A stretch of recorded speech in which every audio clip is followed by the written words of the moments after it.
So this is a new topic of gas turbine. So till now we have seen a lot of other equipments which are related to prime movers and fluid machines.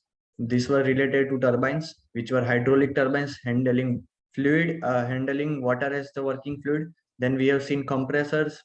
We have seen hydraulic pumps which were using water as the working fluid. Then we have seen steam turbines which were handling steam as the working fluid. And at last we have seen the steam nozzles, and this is the last topic of gas turbine. So this will be handling gases as the fluid, working fluid. So where are these useful? These are useful in Brayton cycle, or in general we can say uh, gas power cycle. So wherever we are using some air as an ambient gas, or air as a working fluid in the starting, we have a combustion chamber where we have a compressor where the air gets compressed. Then we have fuel and a combustion chamber. So this is an external combustion chamber type of arrangement where fuel is combusting outside the place from where we are getting the energy. So the fuel is being combusted here, the air gets heated up, some of the combusted particles also gets added to the air, and air is heated up of higher temperature. That air at higher pressure and higher temperature is entering. So the temperature rises in the combustion chamber, the pressure rises in the uh, compressor. So to the inlet of turbine, we have high temperature, high pressure gas. We are saying it as gas, and the inlet for the compressor was air. So now we are changing the terminology to gas. So that's an important thing. The air with the combusted particles is the gas right now. And from the turbine outlet, we have a low pressure, low temperature gas that will be given out to ambient. And this is an open cycle type of arrangement. If we have a closed cycle type of arrangement, the gas needs to be retreated, the combusted particles should be removed, and the air can be reused in the combustion chamber, in the compressor. But that is not needed. The combusted particles and gas can be easily given away to the environment at higher elevation using the chimneys we have seen in power plant engineering course also. So this is an open cycle, and this is how the V and pressure and volume diagram looks like. The we start from this point. Let me use a pen. So these are numberings which are very useful for us. So this is 1, 2, 3, and 4. So from 1 to 2, we are providing work input to the compressor, and in the compressor, it's an isoentropic compressor where we are increasing temperature and increasing pressure. 2 to 3 is isobaric process. The heat exchanger combustion chamber works as a heat exchanger, plus mass is also being added. Partly the combusted particles are also getting added to the airstream.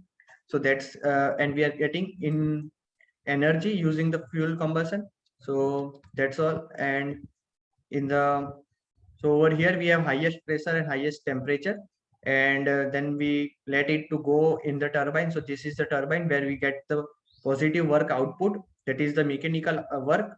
And from 4 we let the gas go out to the ambient. If it was a closed cycle, the same will be help.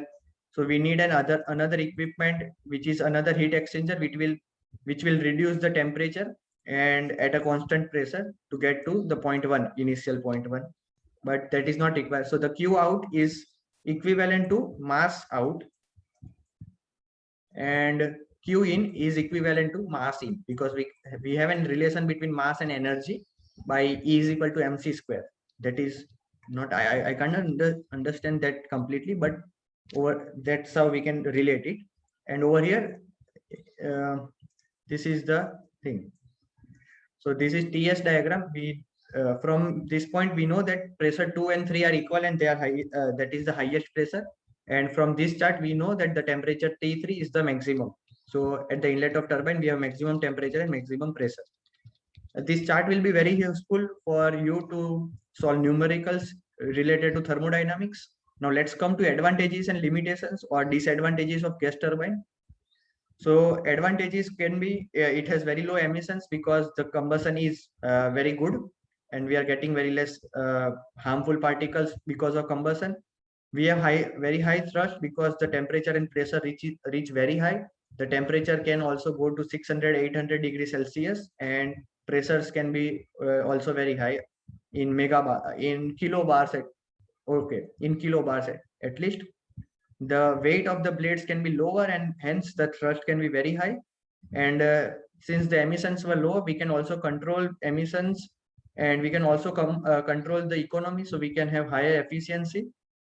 But since we have low weight and high thrust for the turbine, it is going to result into very high speed of rotation for the turbine blades.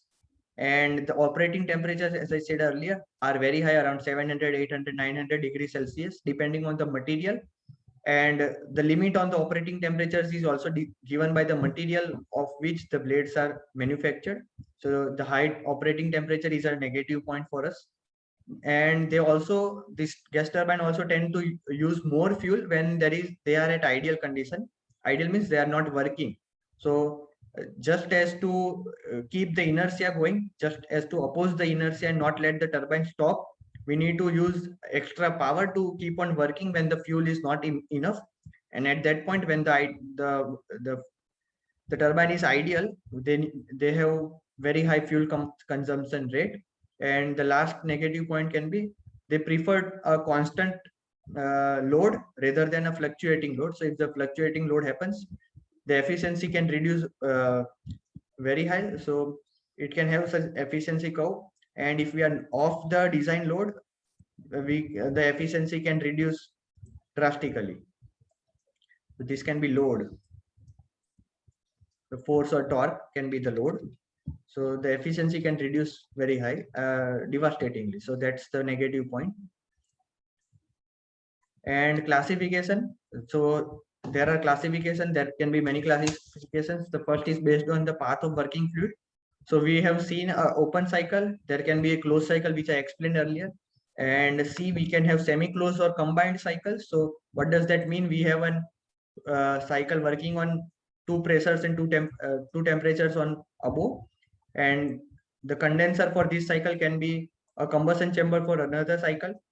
So we have one fluid which is being used over here. This is one of the cycle, and we have another cycle over here, and we have a common heat exchanger which takes in heat from the above cycle and gives heat to the below cycle. So here we can increase the efficiency by low combustion or low use of fuel. And then we can have, based on energy transfer, which we have seen earlier, the impulse and reaction type of turbines.